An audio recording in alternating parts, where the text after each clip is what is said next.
Protests at the world's biggest iPhone factory are escalating. For days, workers have been leaving the plant in Henan province only to be met with violence by police in hazmat suits.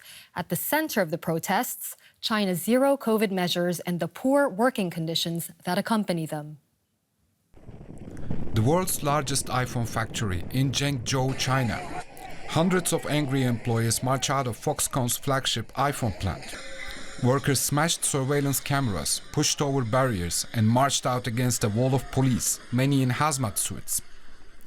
Several of the protesting workers live-streamed the protests on social media networks. The footage showed a brutal police response. The latest round of protests at the industrial complex, which produces the majority of the world's iPhones, began over a pay dispute among the newly recruited workers who had been promised generous bonuses. But workers said the contracts were changed so they could not get the bonuses, adding that they were quarantined without food. On Thursday, Foxconn released a statement saying the bonus payments had been delayed due to a technical error. Last month, rising COVID-19 cases saw the factory locked down. Workers were sealed into their dormitories without medical care and without food. Some of the 200,000 workers scaled fences and gates to break out and go home. Fraser Howie joins us now. He's an analyst focused on the Chinese economy. Fraser, welcome back. You've studied China's economy for a long time. Was this sort of extreme situation inevitable? Well, I think it was, because ultimately COVID zero is unsustainable.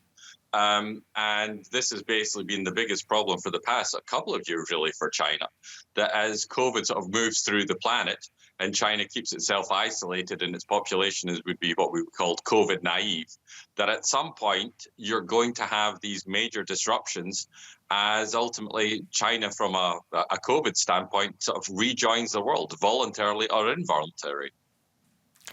What do you think has to change fundamentally for conditions for these workers to improve? Sure. Okay. So specifically on the Foxconn issue, the problem is that you have these conflicting types of problems all coming together. You have a population who is still very concerned about COVID. You have an economy that is trying to sort of keep going. And you've also got basically mismanagement of payments and workers' rights. So you have a whole host of influences coming together here to make the particular Foxconn issue a real problem. But this is partly because as well that local officials aren't really sure what to do, because they have contradictory problems as well. They have to provide growth. They have to keep on top of COVID.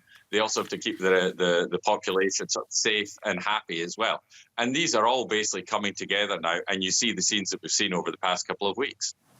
Okay, so this is about local officials also being overwhelmed with the demands on them. But I'm also wondering about Apple's responsibility here. So Apple claims that it audits working conditions at suppliers' factories like Foxconn. How do you explain these working conditions then? Well, ultimately, the audits are from our standpoint, if you look from the developed countries, from the European perspective or the American perspective, the audits are pretty lightweight. There have been lots of complaints over the years of working conditions in China. And while Apple's or Foxconn conditions may be better than many, you fundamentally have this problem. And of course, you remember in the particular Foxconn issue at the moment, the bonuses are not being paid, the wages are not being paid. And yet Apple still takes very high margins on iPhones. So Apple certainly does share part of this problem, but ultimately people are going to China because of lower working conditions. Remember, this is a place which is notorious for poor workers' rights.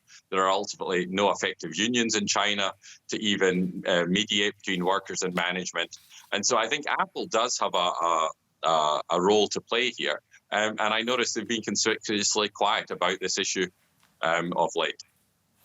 Now, you say that, but there's been so much coverage about this. And I was just wondering whether this will have a long-term impact. Perhaps big firms like Apple might switch suppliers to avoid being associated with accusations of abusive working conditions. What do you think? I don't think they'll necessarily switch suppliers. I think it's more a case of switch venue. You've already seen Apple trying to move into use suppliers in other countries. And indeed, Chinese factories themselves are actually moving to other countries like India and Vietnam to basically take advantage of lower wage costs in China. But this is all just part of a maturation process in China as well.